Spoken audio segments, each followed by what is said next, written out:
تو حقیقت یہ ہے کہ اس مہینے کا امام حسین رضی اللہ عنہ کی شہادت سے شروع ہونا اور ذی الحج جو سال کا آخری مہینہ اس کا حضرت اسماعیل علیہ السلام کی قربانی پر ختم ہونا، یہ اپنی جگہ اللہ تعالیٰ کی حکمت کے مطابق بہت ہی مناسب کام ہے۔ جو لوگ دین کو نہیں سمجھتے وہ بے شک ہنستے رہیں، ناچتے رہیں، مگر اللہ نے قربانی پر سال ختم کیا اور قربانی سے آغاز کیا سال کا،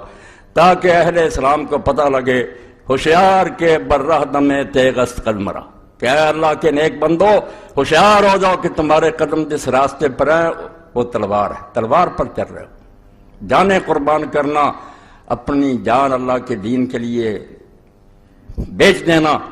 یہ دین کا خلاصہ ہے۔ اس لیے ذی الحج بھی قربانی پر ختم ہوا اور امام حسین رضی اللہ عنہ کا واقعہ بھی سال کے شروع میں پیش آیا، تاکہ لوگوں کو اس بات کا پتہ چلے نہ بینی کہ ہاں شاہ نکو نام بدست سر بریدہ امید حدنا، دیکھتے نہیں ہو کہ اللہ تعالیٰ ان کے ہاتھ پر پیالہ رکھتا ہے، ان کو جان محبت کا پلاتا ہے جن کے سر کٹے ہوتے ہیں۔ یہ سر کٹوں کا دین ہے، اس لیے جو ناچنا چاہتے ہیں، ڈانس کر رہے تھے، وہ عیسائی ہو جائیں، دوسرے مذہبوں میں چلے جائیں، یہاں تو رونا دھونا ہے، ایسا رونا دھونا جو بیکار نہیں ہے کہ صرف رو کر آرام سے بیٹھ جاؤ، نہیں، قربانیوں کو یاد رکھنا۔ اور اسی لیے یہ رسالہ علم و آگی جو آیا اس مہینہ کا، اس میں بھی مولانا ابوالکلام آزاد رحمۃ اللہ علیہ کا حوالہ دیا۔ بس میں ابتدا میں وہ بات آپ کی خدمت میں عرض کر دینا چاہتا ہوں۔ فرماتے ہیں حضرت حسین علیہ السلام کا واقعہ کوئی شخصی واقعہ نہیں ہے، کوئی نہ سمجھے نہ میرے خطبے سے کہ کوئی بات تھی جو میں سنا رہا ہوں، کوئی کسی ایک آدمی کا قصہ نہیں ہے کہ کوئی شخص تھا جو مارا گیا۔ اس کا تعلق صرف اسلام کی تاریخ ہی سے نہیں بلکہ اسلام کی اصلی حقیقت سے ہے، یعنی وہ حقیقت جس کا حضرت اسماعیل علیہ السلام کی ذات سے ظہور ہوا تھا اور وہ بتدریج ترقی کرتی ہوئی حضرت عیسیٰ علیہ السلام کی ذات کو پہنچ کر گم ہو گئی تھی، اس کو حضرت حسین رضی اللہ عنہ نے اپنی سرفروشی سے مکمل کر دیا۔ وہی بات جو علامہ اقبال رحمۃ اللہ نے فرمائی ہے، عجیب و سادہ و رنگی ہے داستان حرم، نہایت اس کی حسین ابتدا ہے اسماعیل۔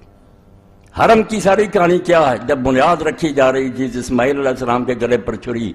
اور جب دین تکمیل کو پہنچا اور اللہ کے آخری نبی زمین پر آئے تو رسول اللہ کا بچہ جس کو حضور کندھوں پر اٹھاتے تھے، نماز میں سجدہ لمبا کر دیتے، اس کی خاطر اس کی شہادت کا واقعہ پیش ہے، تاکہ لوگوں کو پتہ چلے نہ بینی کیا شاہ نکو نام بدست سر بریدہ امیدم۔ اسلام پر چلنا چاہتے ہو نا تو یہ حجروں میں بیٹھ کر اور تسبیحیں گما کر اس دین پر نہیں چلا جا سکتا۔ یہ دین جان مانگتا ہے، اور جان بھی ان بندوں کی مانگتا ہے۔ لوگ حیران ہوتے ہیں اللہ کے نیک بندوں کو کیوں مشکلیں پیش آتی، اور الٹ نتیجہ نکالتے ہیں کہ اگر وہ نیک ہوتے، اللہ کے پیارے ہوتے، کیوں مارے جاتے۔ بالکل غلط بات۔ انبیاء علیہ السلام قتل ہوئے ہیں، حالانکہ دیکھنے کی بات یہ ہے کہ آپ جب قربانی دیتے ہیں تو قربانی کے لیے وہ جانور تلاش کرتے ہیں جو بے عیب ہو، بے عیب جانور۔ تو ہمارے چھانٹنے میں تو غلطی ہو سکتی ہے، مگر جو قربانیاں اللہ اپنے لیے پسند کرتا، انبیاء علیہ السلام اور صالحین کی، وہ نیک لوگوں کی در مسلخ عشق جز نکورانہ کشند، عشق کی قربان گاہ میں سوائے اچھے اور نیک لوگوں کے کوئی ذبح نہیں ہوتا۔ یہاں جو کہتا نا ذبح ہو جانا کوئی عیب ہے، یہ توہین ہے، یہ شکست ہے، جھوٹا ہے۔ یہی تو اصل قربان گاہ ہے کہ اللہ کی راہ میں جان دے دی، اللہ کو خوش کر دی۔ در مسلخ عشق جز نکورانہ کشند، عشق کی قربان گاہ پر سوائے نیک اور اچھے لوگوں کے ذبح نہیں کیا جاتا کسی کو۔ لاگر صفتنا و زشت خورانہ پسند، اللہ بالکل ان لوگوں کو اپنے راستے میں جان دینے کی توفیق ہی نہیں دیتا جن میں عیب ہوتے ہیں، خامیاں ہوتی ہیں، ان کو مردود ٹھہراتا کہ جاؤ دنیا میں عیش کرو، مزے کرو، کسی حکومت کے کاسا لیس ہو جاؤ، پیالے چاٹو اور دانش فروش بن جاؤ۔ میں دو لفظ بولوں گا، دانش فروش، جیسے آج ان کی بہت بڑی تعداد ہے، پڑھے لکھے ہیں، دانشور ہیں، خطیب ہیں اور صحافی ہیں، علم بیچ رہے ہیں، وقت کے حکمرانوں کو خوش کرنے کے لیے دلیلیں کر رہے ہیں، اور اس کے مقابلے میں امام حسین رضی کا قافلہ، یہ جان فروشوں کا قافلہ، وہ دانش فروش ہیں، علم بیچ رہے ہیں، یہ جان بیچ اللہ کی راہ میں کہ جو ہو سو ہو، ہم حق کو مانیں گے، کسی طاقت کے سامنے سر نہیں جھکائیں گے، اس راستے میں جو پیش آئے سو پیش آئے۔ در مسلخ عشق جز نکورانہ کشند، لاگر صفتنا و زشت خورانہ کشند۔ تو اللہ کی راہ میں جان دینے والے برباد نہیں ہوتے۔ وہ ہماری نظر میں ہے کہ بھئی مارے گئے، اللہ نے تو قرآن میں 2 جگہ کہہ دیا کہ جو اللہ کے راستے میں مارے جاتے ہیں ان کو مردہ نہ کہو، وہ زندہ ہے۔ اب ممبر پر بیٹھنے سے پہلے ہی مجھے رسالے موصول ہوئے، وہ لوگ جو جب شکنجہ ان کے گلے میں کسا جاتا اور حقائق چھوڑو جی یہ بات سے کیا رہا، نہیں آپ لوگ ون وے ٹریفک چلانا چاہتے ہیں، ایک رٹی رٹائی کہانی رسالے چھاپتے ہیں، کربلا کی کہانی ابو جعفر محمد باقر کی زبانی، یہ ہر حدیث کے پاس ہے، چھاپتے ہیں۔ اور وہ شخص جو مفسر قرآن ہے اس دور میں کہلاتا ہے، اور سعودی حکومت اس کا قرآن چھاپتی ہے، حسن البیان، مولانا صلاح الدین یوسف، وہ ایک کارنامہ سر انجام دے رہا ہے۔ یہ کتاب بھی میرے پاس اسی کی ہے، امام محمد باقر پر تہمت لگا کر کہ امام حسین کا پوتا اپنی زبانی بیان کرتا ہے، سارا واقعہ پیش کرتے۔ اور یہ صلاح الدین یوسف صاحب کا میں گناہ نہیں سمجھتا، پچھلوں نے بھی یہ بہت بڑا جرم کیا کہ امام محمد ابن جریر الطبری نے اپنی تاریخ میں یہ پورا قصہ لکھا، حافظ ابن حجر رحمۃ اللہ علیہ نے تہذیب التہذیب میں اس کو نقل کیا، اور اپنی کتاب صحابہ میں اس کو درج کیا۔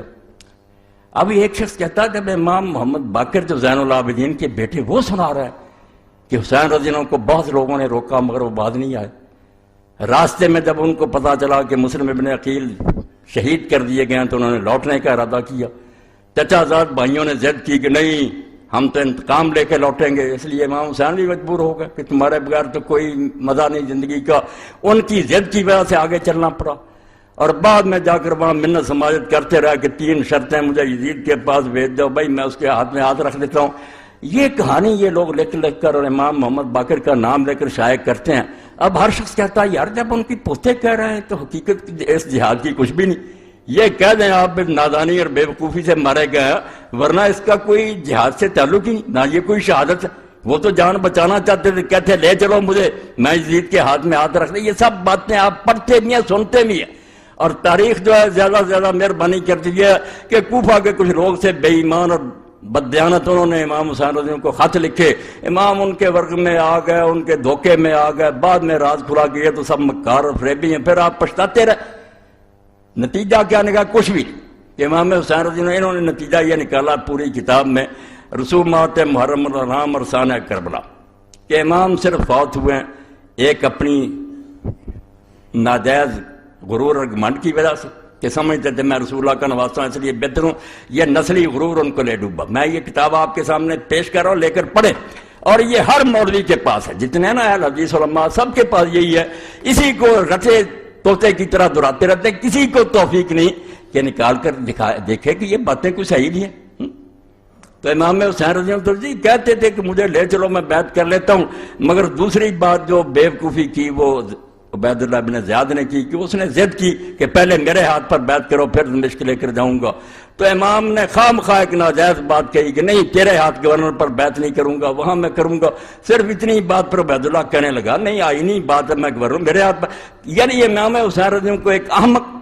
ضدی اور مغرور آدمی ثابت کیا جو خام خواہ اپنی جان دے گیا، ورنہ کچھ حقیقت نہیں۔ اور اس نے صاف صاف لکھا کہ یزید کو بیعت کا مطالبہ کرنے کا کیوں حق نہیں تھا، کیونکہ جب سوائے 2 آدمیوں کے عبداللہ بن زبیر اور امام حسین کے ساری سلطنت میں لوگوں نے اس کی بیعت کر لی تھی، وہ کیوں نہ بیعت مانگتا؟ امام حسین جھوٹا تھا۔ یہ پوری کتاب ہے۔ اب ہم اس کا جواب اگر میں دوں تو سارے شہر میں پروپگنڈا کہ مولوی اسحاق امام حسین کا بیان کرتا، اور ان دنوں میں آ کر یہ مسجد نہیں امام بارگاہ میں، لعنت اللہ علی الظالمین، اللہ کے نامراد ظالم بندو، یزید کی حمایت میں تم کتابیں لکھو، امیر المومنین یزید رحمۃ اللہ علیہ جگہ جگہ اس میں لکھا، اور ہم امام حسین رضی اللہ عنہ کا بیان کریں، اور آپ لوگوں کو یہ توفیق ہی نہ کہ پوری کتاب میں نہ ابن تیمیہ کو یہ توفیق ہوئی، اللہ انہیں بھی معاف کرے، نہ انہیں ملی کہ رسول اللہ کی وہ حدیثیں تو کہیں ذکر کر دو کہ حضور نے پہلے بتایا نہیں تھا امام حسین رضی اللہ عنہ کے بارے میں، وہ صحیح حدیثیں نہیں ہیں، ان کو چھوتے تک نہیں، خطبے ہو رہے ہیں، کتابیں لکھی جا رہی ہیں، نہ کئی تنظیموں کے سربراہ میں ان کا نام کیا وہ بھی لکھ دیتے ہیں سانحہ کربلا، کوئی نہیں یہ اٹھا کر دیکھتا کہ تاریخ کی جھوٹی روایتیں، یہ جو میں نے لکھ دیا کہ محمد باقر رحمۃ اللہ علیہ کی زبانی، اس کے بارے میں تو آپ سمجھ لیں کہ جہاں جہاں یہ لکھی ہے بالکل جھوٹ کا پرندہ، اس میں زکریا بن یحییٰ ضریر مجہول ہے، اور آگے چل کر جس نے یہ کہانی گڑھی ہے خالد بن عبداللہ الکسری، مکہ معظمہ میں بدقسمتی سے جو لوگ گورنر رہے ہیں ان پر پوری ایک کتاب ہے غایۃ المرام، اس میں اس کے حالات پڑھیں، اور امام ذہبی جو لکھتے ہیں کہ ناصبین سباب مکے کے منبر پر چڑھ کر جو حضرت علی رضی اللہ عنہ علانیہ لعنت کرتا تھا وہی عبداللہ بن خالد کسری تھا، جس نے یہ کہانی گڑی کہ امام حسین کے بارے میں یہ بات پھیلا دو کہ وہ تو واپس آنا چاہتے تھے، وہ تو یہ شرطیں پیش کرتے تھے، انہیں تو لوگ روکتے تھے۔ میں کہتا ہوں اس جھوٹے اور حضرت علی رضی اللہ عنہ پر لعنت کرنے والے کی سوال آؤ کہیں دنیا سے کوئی کتاب جس میں یہ آتا ہے کہ امام حسین رضی اللہ عنہ واپس آنا چاہتے تھے۔ خود یزیدی اور بنو امیہ کا گورنر کہانی گڑے اور امام محمد باقر کی ذمہ لگا دے، اور تم اس کو یہ شائع کرو کہ کربلا کی کہانی محمد باقر کی زبانی۔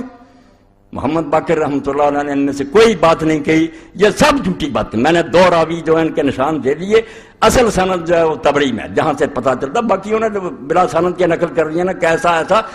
شروع کہاں سے ہوتی ہے، کون بیان کرتا؟ زکریا بن یحییٰ زریع مجہول، اور آگے کون ہے؟ خالد بن عبداللہ الکسری، جس کو کہتے ہیں بغیث ناصبی، ایسا دشمن علی کہ مکہ کے منبر پر حضرت علی رضی اللہ عنہ لعنت کرتا تھا۔ مگر ایسے لوگ پھر